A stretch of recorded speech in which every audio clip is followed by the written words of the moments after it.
Hey everybody, welcome back to RPG Imaginings. I am here in Fitchburg, Wisconsin, and I'm at the headquarters for Noble Knight Games. And this is, a place where a lot of RPG enthusiasts like to go, game enthusiasts. It's one of the better online stores.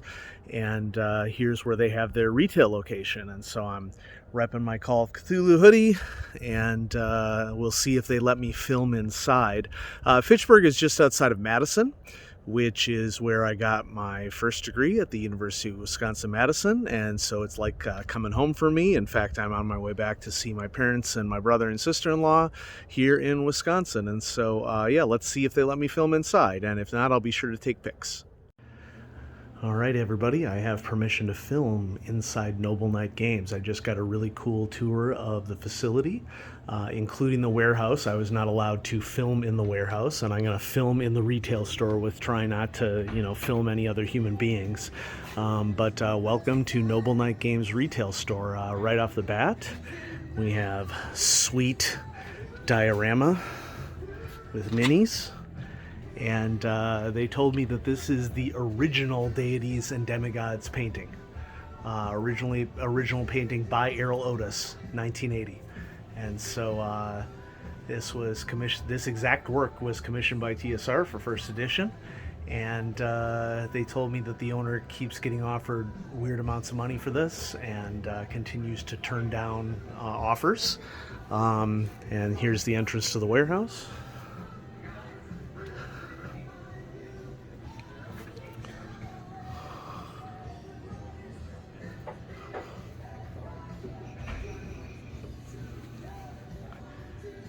War games and historical miniatures, miniature war games, painting supplies, magic, more minis. I'm of course going to be heading back here to the role-playing game section. Let's see what we're walking back here. Well, first of all, we have what looks like a kobold, maybe? Yeah. Cool. In-store special. $400. I mean, it's pretty cool for $400, but I'm not going to be purchasing that. Anyway, so here's our dedicated RPG volume, starting with small RPG books, SMOL, and then dungeon maps and special dice. And for Chaosium, here's our Cthulhu and Other Horror shelf. And so here we have Cthulhu Out in the Wild. Old school RPGs, I'll be looking through that shortly. Dungeon Crawl Classics. Science fiction. Multi-genre systems. Meta games, or I should say meta books, books about role-playing. Alright. World of the Darkness and Free League, third party. AD&D. 5e, and hey, we've spotted some RuneQuest in the wild. Shout out to Chaosium. Some 7th Sea out in the wild. Alright. I mean, there's just a lot of cool stuff just to look at here. Complete Starfarer's Handbook or Spelljammer. These are some really nice finds here on this shelf, in both board games and role-playing games. And we have the Mohawk Gremlin, one of a kind, $1,500.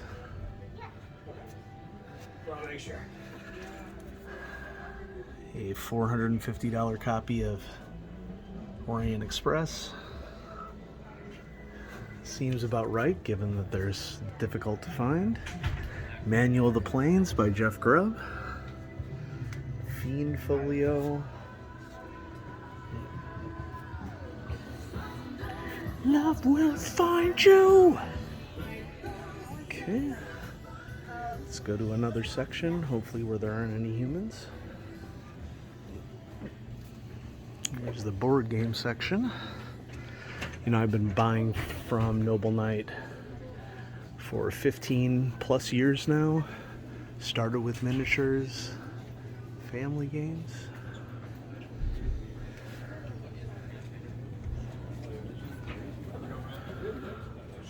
Pokemon. Like, if you don't say something like up here,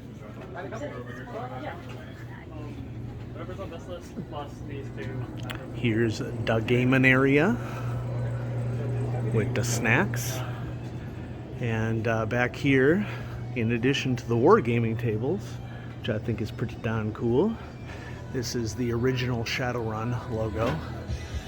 The original logo painting by Dana Knudsen, 89. This is available for sale on the website, actually. And we got a nice little minis tour here, too.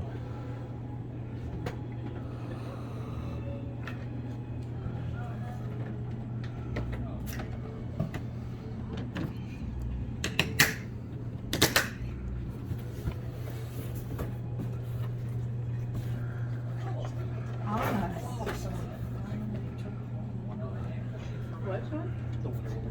It's too fun.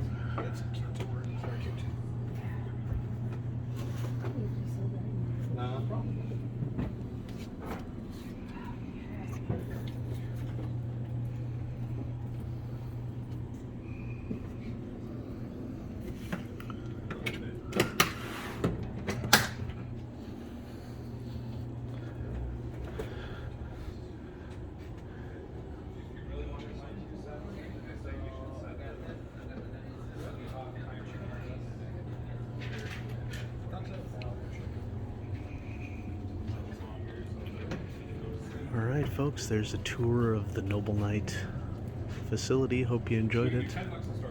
I'll show you what I bought here in a little bit.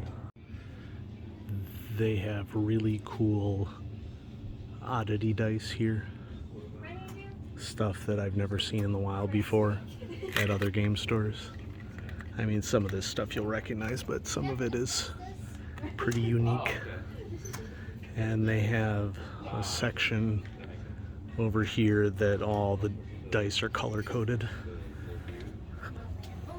Okay, so as you spin around this, blues and purples are on this side,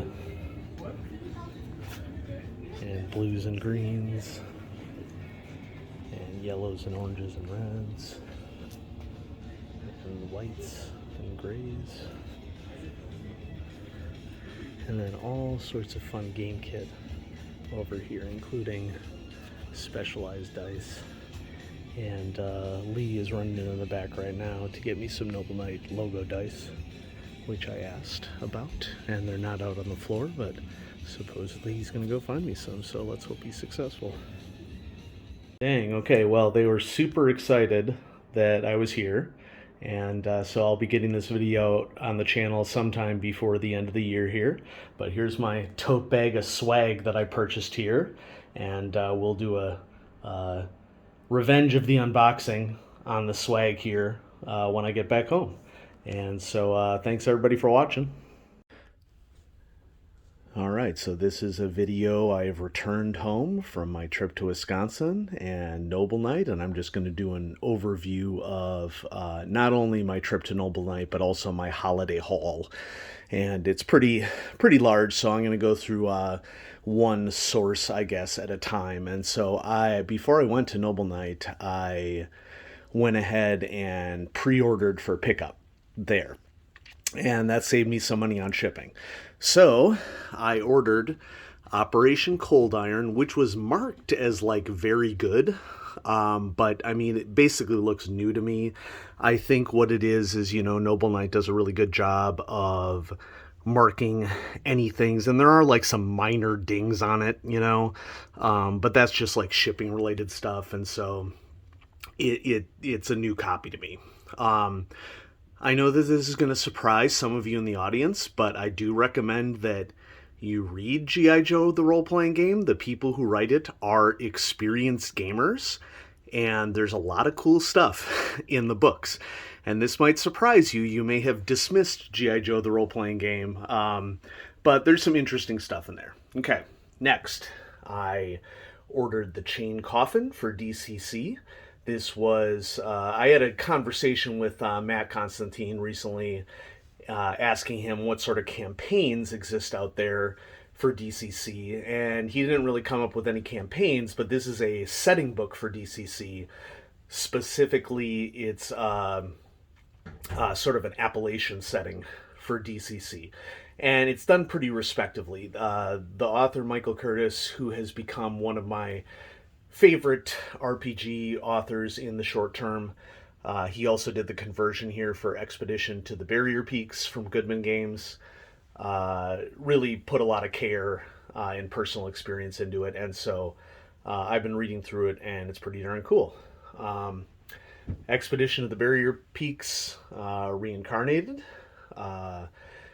My buddy DJ is a huge fan of this one, and so I thought that I'd pick it up also because this is the one that has the crashed alien ship in it and was sort of a precursor to Metamorphosis Alpha. And there's a lot of really cool info in both the front and appendix essays about how Expedition to the Barrier Peaks led to Metamorphosis Alpha. So check that out. I had the Sprawl recommended to me many times by many people. Orcus Dorcas recommended it to me, various other people. And the Sprawl is powered by the Apocalypse version of Cyberpunk. And I'm a huge Cyberpunk fan, so I went ahead and this has been very difficult to track down. It's been going for collector's prices. Noble Knight had a copy of this for a reasonable price, and so I picked it up. The only downside of this copy is that I think it's like an original Kickstarter copy. It's offered on DriveThru as either a noon or midnight variant, and I have the copy that is black page with white text, which I hate.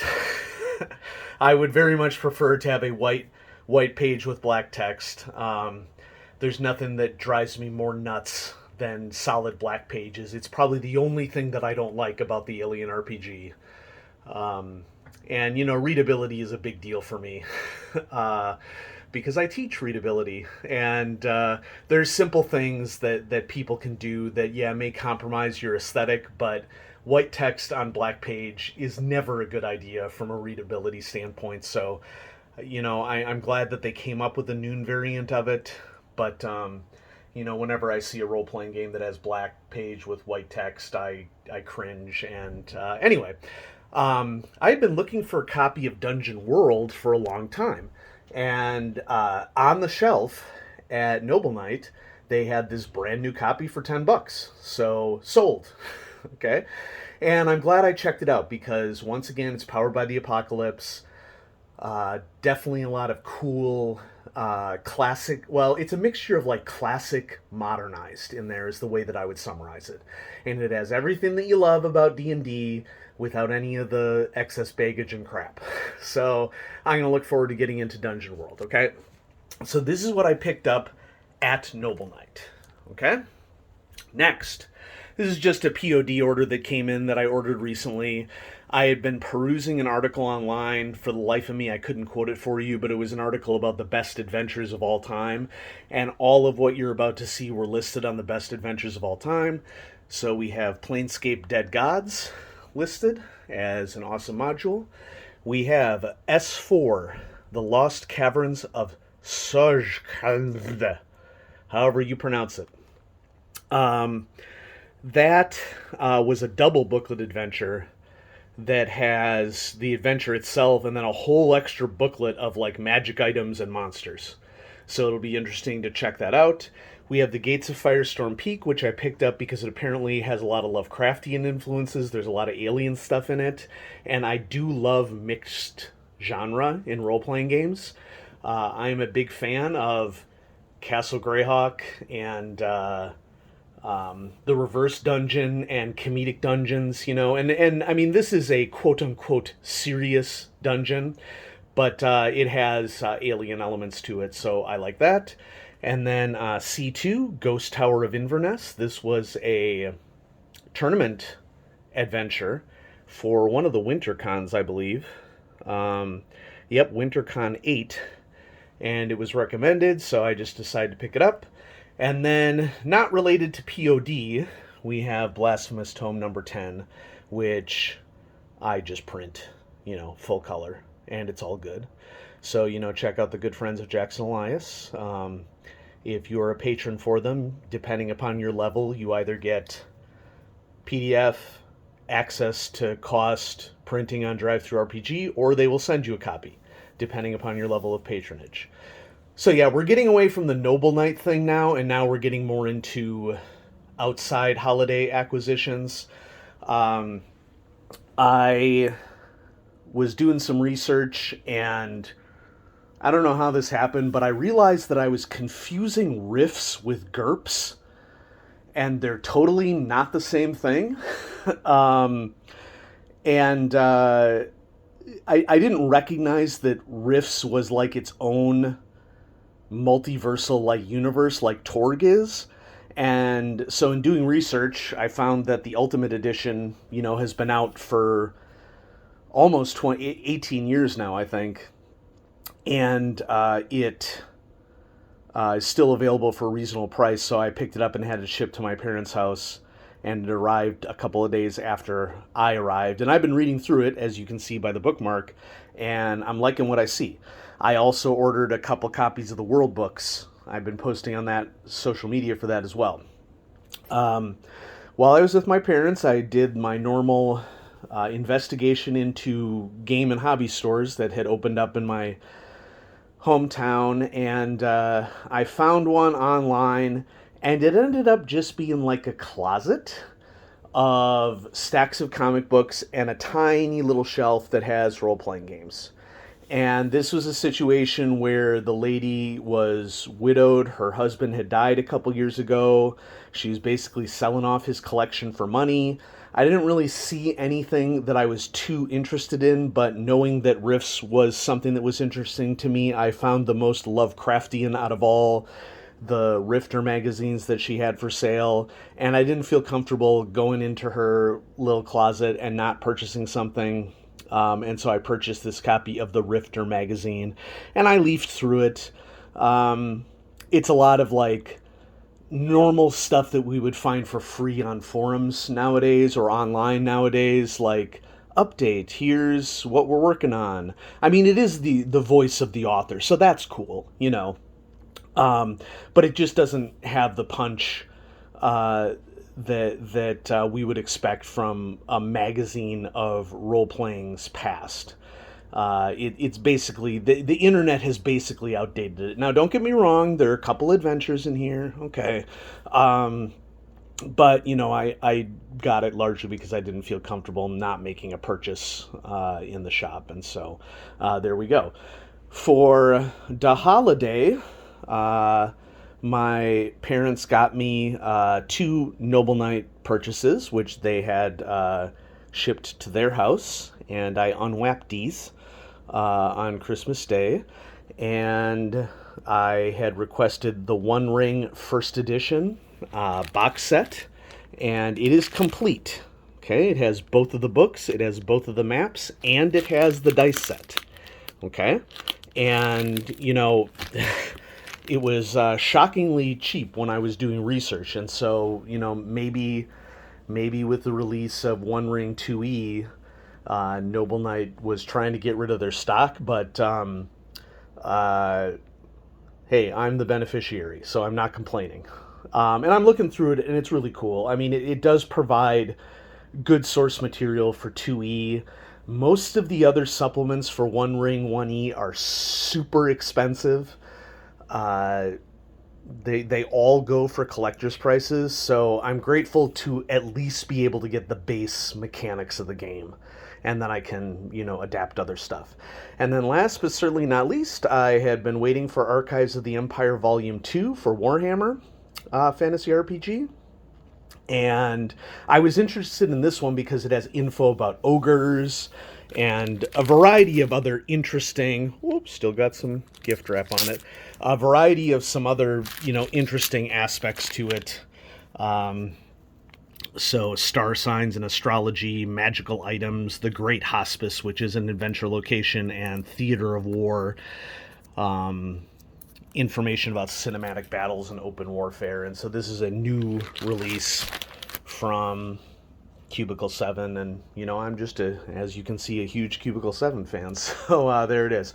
So that's my overview of holiday acquisitions for role-playing games, and I hope you enjoyed this video of my visit to Noble Knight and these acquisitions, and I will catch y'all in the new year with some more videos about role-playing games. Many of these books will probably be featured in those videos, but I'm also going to have a lot of stuff not pictured in the frame as well. And so I hope you all have a great holiday season and a happy new year, and I will catch you after the first of the year.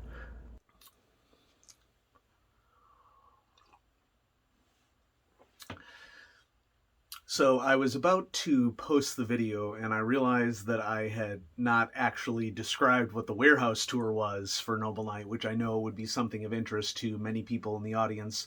So here I am in the recreation space downstairs where I do nerdy things and also where I film these videos. And I'm rocking a nice hot cup of jasmine tea this morning, and I want to tell you a little bit about the warehouse tour. So Lee was awesome at Noble Knight. I went in, I said that I wanted to film a video for RPG Imaginings. They didn't have any problems with me filming in the retail store, as you just saw, but I wasn't allowed to film in the warehouse. Lee was more than happy to suggest a warehouse tour, which I had never even considered before I went in there. So kudos to Lee for offering that, and I took him up on his offer, and man, it was awesome, okay? So first thing that we did is we went through the office area where people at Noble Knight who are involved with communications have their cubicles, and Lee informed me that there are about 75 plus people who work at Noble Knight. And I mentioned to him that I'm a big supporter of unions and that I was fully supportive of Noble Knights United and their success in recently being recognized. And then we went out into the warehouse, and whew, let me tell you, it's 300,000 square feet, which probably shouldn't surprise any of us given the trade that Noble Knight does in games of all persuasions.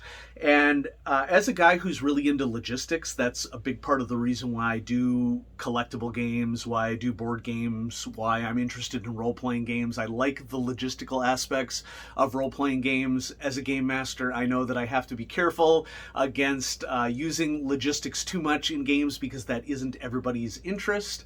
But I'm super interested in logistics. And so what I thought was particularly cool about it and what I wanted to ask about was like how they do their filing system and how they go about picking for people's orders. Because this place is huge, okay? It's like the area of like a football field plus, likely more than that.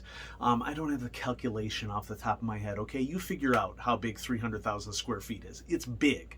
Hundreds of shelves. The shelves are just wide enough for their cart to go down. And they started the business 25 or so years ago just using a raw numbering system, where they literally had like order 1 was 1, or product 1 was 1, product 2 was 2. And by the time they got up to 2.5 million, they realized it wasn't going to work. And so they had more recently, I don't know how recently to be fair, updated to a coding system in which the date in which it's cataloged is involved, the employee who catalogs it in is its own separate number, and then they also have some additional numbering system that's involved with that. And when somebody goes to pick an order, they have, a list. They're free to go about it any way they want, but the shelves are arranged in numeric and alphabetical order, depending upon what type of product it is. And so they do have different sections of the warehouse that are oriented towards games that have been traded in that still have to be officially cataloged and priced, used games that have already been cataloged, new stuff, collectible card games, of course, and miniatures are separated from books and board games, etc., etc., etc. And so, they'll just go up and down the aisle and pick your stuff and throw it into the cart. And I mean, anybody who uses Noble Knight knows that they are super efficient in getting their stuff done and shipping stuff off on a regular basis. And so, yeah, it was really cool. What other gems did Lee tell me about in the tour? Let me think. Another thing that he mentioned is that they have to be continually condensing their shelves as they get more and more trade-in product, and that is oftentimes the biggest liability for them for the size of the warehouse. So they'll set something on a shelf, and then as they get more and more and more stuff, they're running out of shelf space. So there was somebody when I was doing the warehouse tour that their only job was like condensing the outer perimeter of stuff so that they could fit more stuff onto the shelves. And I mean, this is a classic example of, this is what you get for being successful, I suppose. But I just wanted to make sure that I showcase for everybody what the warehouse tour was like, because it was really awesome. And they're super nice at Noble Knight Games. Fitchburg, Wisconsin, just outside of Madison. It's southwest Madison, Wisconsin. So if anybody, wants to take a trip to check out the retail store or to check out the warehouse, they seemed super gracious about allowing me to check it out and share my experience with all of you. Thanks everybody for watching. Hope you have a great holiday and a Happy New Year.